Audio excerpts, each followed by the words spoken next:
ఊరికి నల్లా ఉండే. ప్రతి ఊరికి కావాల్సింది ఏంటంటే నీటిని శుద్ధి చేసి సప్లై చేసేది ROR మిషన్ ఉంటే చాలు. ఆ ROR మిషన్ ఇచ్చే బదులు పైపులన్నీ ఉడబీకి కొత్త పైపులు వేసి పాత ఓవర్ హెడ్ ట్యాంక్కి కొత్త రంగులు వేసి పనిచేసినట్టుగా పైసలు ఎత్తుకపోవటం మనం ఎన్నడూ చూడలేదు. వాళ్ళు తిన్నారు, మనం మునిగినాం. ఇవాళ జరుగుతున్న వాస్తవం అది.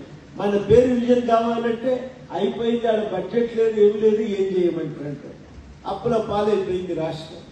ఇంతటి విధ్వంసం నుంచి ఇవాళ తెలంగాణను నిర్మించుకోకపోతే మనం ఆగమైపోతాం. ఈ నిర్మాణ క్రమంలో మన హక్కులను కాపాడుకోవాలి.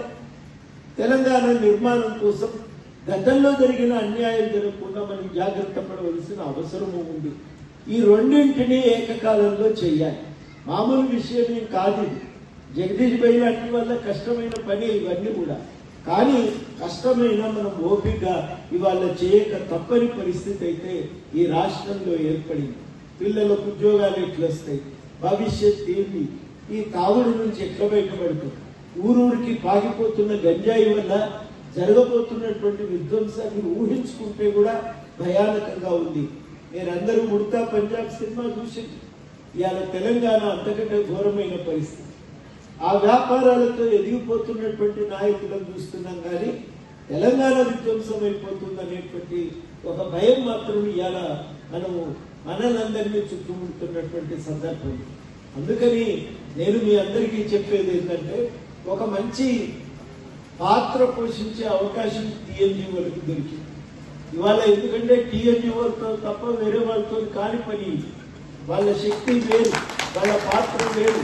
తెలంగాణ సమాజానికి దిక్సూచిగా పనిచేసిన రెండు శక్తుల్లో ఒకటి TNGO అయితే రెండు ఉస్మానియా యూనివర్సిటీ.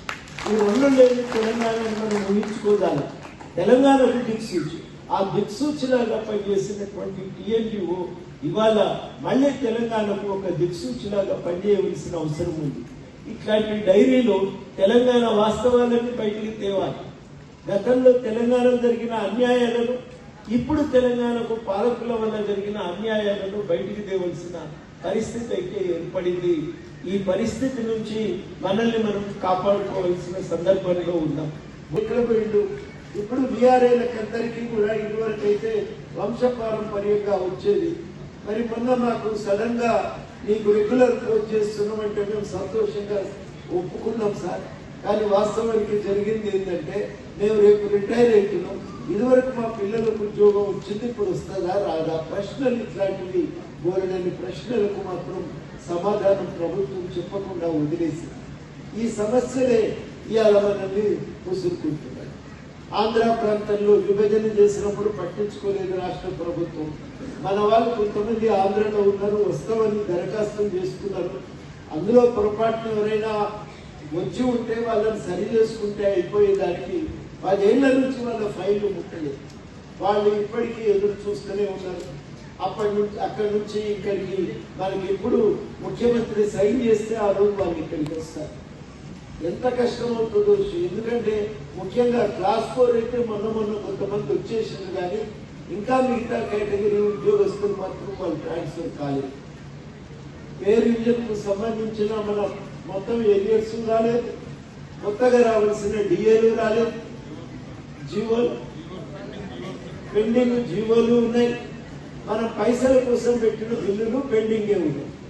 జీవితమే పెండింగ్ అయిపోయింది తప్ప కానీ పరిష్కారం అయ్యే పరిస్థితి మాత్రం కనబడుతుంది ఇవాళ. అందుకనే ఒక పరిస్థితి ఏంటంటే మనం ఇవన్నీ ఎందుకులే, మన పనేదో మనం ఉద్దేశించుకుంటే చాలు అని మనం ఆశపడ్డాం. కానీ వాస్తవం ఏంటంటే సమాజము విధ్వంసమైపోతే మనం హాయిగా బతకడం సాధ్యం కాదనేది ఇవాళ తెలంగాణ అర్థమైనందుకు ఎవరికి అర్థం కాదు.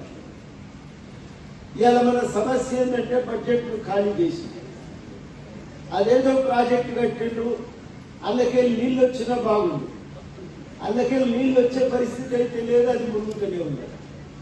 మామూలు ఏం చేస్తామంటే గోదావరి గంగని దాటేటప్పుడు గంగల పైసలు వేస్తాం, చిల్లర పైసలు.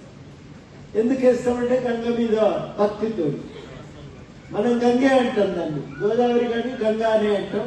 అందులో పైసలు వేస్తే మనకు భక్తి, గంగమ్మ తల్లికి మనం ఒక గుర్తించినట్టుగా భావిస్తుంటాం. ఆ పైసలు ఎన్నుకొని చాలా మంది బతికేది.